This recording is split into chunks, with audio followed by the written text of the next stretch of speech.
Bank ਖਾਤਾ ਧਾਰਕਾਂ ਦੇ ਲਈ ਵੱਡੀ ਖਬਰ। ਜੇਕਰ ਤੁਹਾਡਾ ਵੀ ਖਾਤਾ ਜਿਹੜਾ ਬੈਂਕ ਦੇ ਵਿੱਚ ਹੈਗਾ ਤਾਂ ਤੁਹਾਡੇ ਲਈ ਇਹ ਬਹੁਤ ਹੀ ਵੱਡੀ ਖਬਰ ਹੈ, ਕਿਉਂਕਿ ਆਰਬੀਆਈ ਦੇ ਵੱਲੋਂ ਸਖਤ ਜਿਹੜੀ ਆ ਕਾਰਵਾਈ ਕੀਤੀ ਗਈ ਹੈ। ਬੈਂਕ ਦੇ ਉੱਪਰ ਸਖਤ ਕਾਰਵਾਈ ਕਰਕੇ ਜਿਹੜਾ ਆ ਲਾਇਸੈਂਸ ਵੀ ਰੱਦ ਕਰ ਦਿੱਤਾ ਗਿਆ ਤੇ ਹੁਣ ਲਾਇਸੈਂਸ ਰੱਦ ਹੋਣ ਤੋਂ ਬਾਅਦ ਤੁਸੀਂ ਜਿਹੜਾ ਆ ਪੈਸੇ ਜੋ ਆ ਅਕਾਊਂਟ ਤੋਂ ਨਹੀਂ ਕਢਵਾ ਸਕੋਗੇ ਤੇ ਨਾਲ ਹੀ ਜਮਾ ਵੀ ਤੁਸੀਂ ਨਹੀਂ ਕਰ ਸਕੋਗੇ। ਤੇ ਨਾਲ ਹੀ ਆਰਬੀਆਈ ਦਾ ਇੱਕ ਹੋਰ ਬਿਆਨ ਵੀ ਜਿਹੜਾ ਸਾਹਮਣੇ ਆਇਆ ਹੈ ਕਿ ਬੈਂਕ जिस दी भी पैसे जमा है डिपोजिटर्स नूं जिहड़ा आ ਉਹ ਬੈਂਕ ਪੈਸੇ ਦੇਣ ਦੀ ਸਥਿਤੀ ਦੇ ਵਿੱਚ ਨਹੀਂ ਹੈ, ਕਿਉਂਕਿ ਉਹਦੇ ਕੋਲ ਪੈਸੇ ਹੀ ਨਹੀਂ ਹੈ, ਜਿਸ ਕਾਰਨ ਜਿਹੜਾ ਆ ਆਰਬੀਆਈ ਦੇ ਵੱਲੋਂ ਲਾਇਸੈਂਸ ਜਿਹੜਾ ਆ ਉਹ ਰੱਦ ਕਰ ਦਿੱਤਾ ਗਿਆ। ਰੱਦ ਕਰਨ ਤੋਂ ਬਾਅਦ ਜਿਹੜਾ ਆ ਹੁਣ ਤੁਸੀਂ ਖਾਤੇ ਤੋਂ ਜਿਹੜਾ ਆ ਪੈਸੇ ਨਹੀਂ ਕਢਵਾ ਸਕਦੇ ਹੋ ਤੇ ਨਾਲ ਹੀ ਨਾਲ ਜਮ੍ਹਾਂ ਕਰਵਾ ਸਕੋਗੇ। ਜੀ ਹਾਂ, ਵੱਡੀ ਖਬਰ ਤੁਹਾਨੂੰ ਦੱਸ ਰਿਹਾ, ਕਿਉਂਕਿ ਆਉਣ ਵਾਲੇ ਦਿਨਾਂ ਦੇ ਵਿੱਚ ਜੇਕਰ ਤੁਸੀਂ ਬੈਂਕ ਦੇ ਚੱਕਰ ਤੁਸੀਂ ਲਾਉਂਦੇ ਹੋ, ਇਸ ਲਈ ਤੁਹਾਨੂੰ ਪਹਿਲਾਂ ਹੀ ਆਗਾਹ ਕੀਤਾ ਜਾ ਰਿਹਾ ਹੈ ਕਿ ਇਸ ਬੈਂਕ ਦੇ ਉੱਪਰ ਜਿਹੜਾ ਆ ਕਾਰਵਾਈ ਕੀਤੀ ਗਈ ਹੈ ਤੇ ਨਾਲ ਹੀ ਜਿਹੜਾ ਆ कार्रवाई करके जोड़ा लाइसेंस है वह भी रद्द कर दिता गया। आरबीआई दे इस कदम तो बाद तुहाडे लई मुश्किलां जरूर खड़ी हो सकती है। तुहानूं दस दईए कि महाराष्ट्र दे पुणे स्थित रूपी कोऑपरेटिव बैंक का लाइसेंस जिहड़ा आ ओह रद्द कर दिता गया है।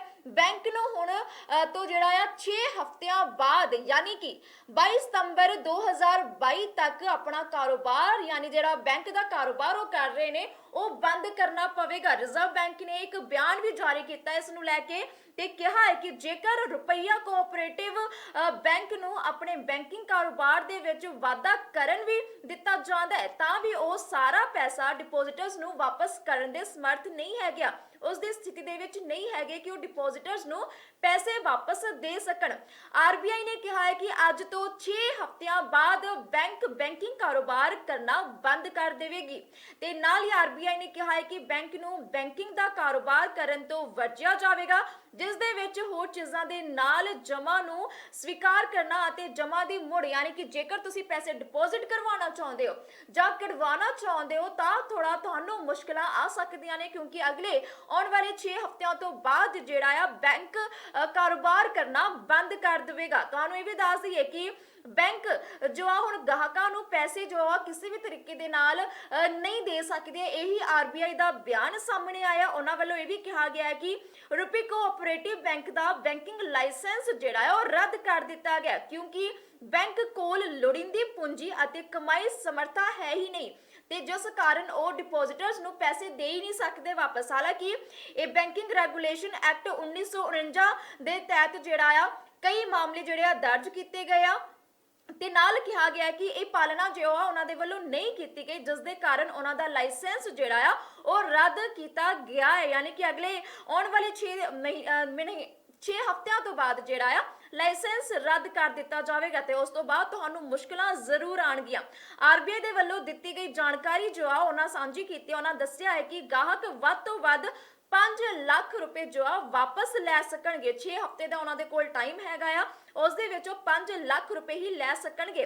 ਆਰਬੀਆਈ ਨੇ ਇਹ ਵੀ ਕਿਹਾ ਹੈ ਕਿ ਬੈਂਕ ਦੁਆਰਾ ਦਿੱਤੇ ਗਏ ਅੰਕੜਿਆਂ ਦੇ ਅਨੁਸਾਰ ਜੋ 99% ਤੋਂ ਵੱਧ ਜਮਾਕਰਤਾ ਜੋ ਡਿਪੋਜ਼ਿਟਰਸ ਨੇ ਉਹ DIGC ਆਪਣੀ ਜਮਾ ਰਕਮ ਪ੍ਰਾਪਤ ਜੋ ਆ ਕਰਨ ਦੇ ਹੱਕਦਾਰ ਹੈਗੇ। ਇਸ ਤੋਂ ਵੱਧ ਜੋ ਪੈਸੇ ਉਹ ਤੁਸੀਂ ਨਹੀਂ ਲੈ ਸਕਦੇ ਹੋ।